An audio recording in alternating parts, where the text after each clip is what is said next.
आपण पाहत आहोत SN न्यूज मराठी। लाईक करा, शेअर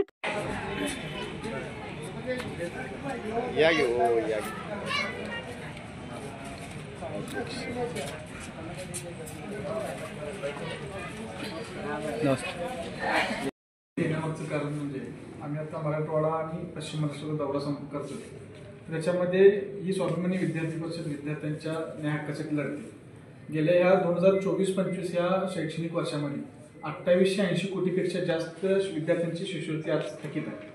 मी गेल्या महिन्यामध्ये अर्थमंत्र्यांना भेटलो होतो, त्यावेळेस त्यांनी सांगितलं होतं आम्हाला की याच्यामध्ये बरा मोठा भ्रष्टाचार असल्यामुळे ह्या गोष्टी सगळ्या त्यांनी थांबवल्या होत्या। पण जनतेतून उठा होणं तितकंच गरजेचं आहे, कारण की भ्रष्टाचार हा होणं म्हणजे जनतेच्याच पैशावर झालेला भ्रष्टाचार आहे। त्यामुळे आम्ही ठिकठिकाणी जिथं आमच्या संघटनेचे कार्यकर्ते, विद्यार्थी परिषदेचे कार्यकर्ते आहेत, तिथं जाऊन आम्ही स्थानिक पातळीपासून जिल्हा पातळीपर्यंत आणि राज्य पातळीपर्यंत आम्ही या गोष्टीचा पाठपुरावा करतोय। आज जवळजवळ एका वर्षामध्ये 2300 ते 2800 कोटी रुपये शिष्यवृत्ती थकीत असणे हे म्हणजे काय की विद्यार्थ्यांना 50% जी शिष्यवृत्ती सरकारची मिळते ती न मिळाल्यामुळं आर्थिक कोंडीवर पडते।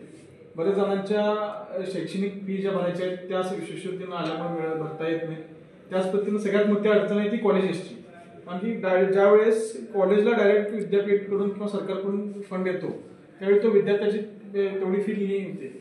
पण जर विद्यार्थ्यांचे पैसे जर कॉलेजला झाले नाही तर त्या संस्था चालकांना सुद्धा आज मोठी अडचण आहे, जी म्हणजे संस्था चालवण्यासाठी जे गव्हर्नमेंट फंडिंग करतं, जे शिष्यवृत्तीच्या माध्यमातून करतं, तीच आज न आल्यामुळे तो सगळ्यात मोठा त्रास आहे।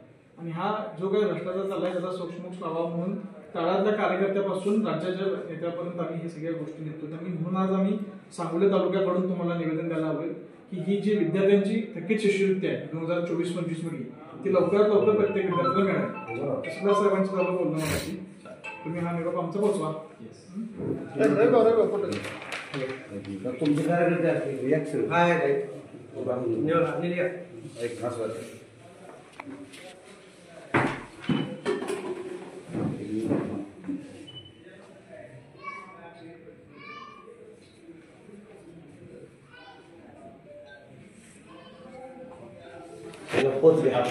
तहसीलदारांना निवेदन दिलेलं आहे। तो नेमका विद्यार्थ्यांचा काय प्रश्न आहे त्या संदर्भामध्ये काय आपण पुढे एकतर आम्ही आज या सांगोला तालुक्यातल्या प्रमुख पदाधिकाऱ्यांना घेऊन ज्या 2024-25 या काळातल्या विद्यार्थ्यांचे जे शिष्यवृत्ती थकीत आहेत ती आज 3000 कोटीपेक्षा जास्त शिष्यवृत्ती थकीत आहे। आणि ही थकीत शिष्यवृत्ती मिळावी यासाठी आम्ही अर्थमंत्र्यांना वेळोवेळी पत्रव्यवहार केलेत, सरकारला वेळोवेळी पत्रव्यवहार केलेत। आणि याच्यामधून एक लढा विद्यार्थ्यांचा हा तळागाळातून उठला पाहिजे, यासाठी आम्ही तालुक्यापासून ते जिल्ह्यापर्यंत, जिल्ह्यापासून राज्यापर्यंत प्रत्येक पदाधिकाऱ्यांनी या सरकारी अधिकाऱ्यांना निवेदन देतोय की आमची जी शिष्यवृत्ती थकीत आहे ती आम्हाला लवकरात लवकर द्यावी।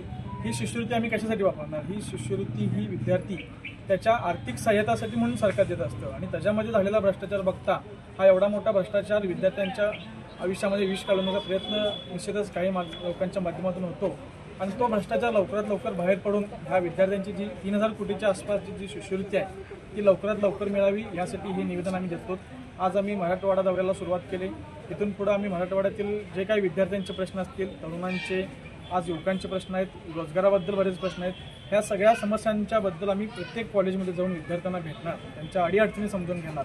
आणि निश्चितच ह्या शेतकरी चळवळीच्या सोबतच विद्यार्थ्यांची आणि तरुणांची चळवळसुद्धा आम्ही बळकट करण्यासाठी ह्या दौऱ्याचं नियोजन केलं आहे। आणि निश्चितच लवकरात लवकर हे विद्यार्थ्यांचे शिष्यवृत्तीचे पैसे जोपर्यंत देत नाहीत तोपर्यंत आम्ही स्वस्थ बसणार नाही। वेळप्रसंगी आम्हाला रस्त्यावरची लढाई लढायला लागली तर निश्चित चालेल। जसं जसं आज आपण बघितलं तर राजू शेट्टी म्हणलं तर निश्चितच शेतकरी संघटनेच्या माध्यमातून, शेतकरी चळवळीच्या माध्यमातून रस्त्यावरची लढाई ही काय आम्हाला नवीन नाही आहे। त्यामुळे विद्यार्थ्यांसाठी, तरुणांसाठी जर रस्त्यावरची लढाई लढायची असेल तर त्यासाठी आम्ही तयार आहे, हेही आम्हाला या ठिकाणी आज सांगायचं आहे। शासनानं जर नाही दखल घेतली कशा स्वरूपाचं आंदोलन असेल? निश्चित शासनाला ही दखल घ्यावीच लागेल, कारण की कोल्हापूर जिल्ह्यामध्ये गेल्या 2 वर्षाची जी शिष्यवृत्ती थकीत होती ती पाठपुरावा करून आम्ही शासनाच्या निदर्शनास आणून ती दिली। आज ही एवढी मोठी रक्कम होण्यामागचं कारण काय तर ह्या सगळ्या प्रक्रियेमध्ये भ्रष्टाचार झाल्याचं त्यांनी मान्य केलं। तो भ्रष्टाचार लवकरात लवकर त्यांनी पुढे आणावा आणि विद्यार्थ्यांचे थकीत पैसे द्यावेत। जर असं होत नसेल तर मात्र आम्ही स्वाभिमानी स्टाईलने त्यांना आमचा पंगा दाखवू।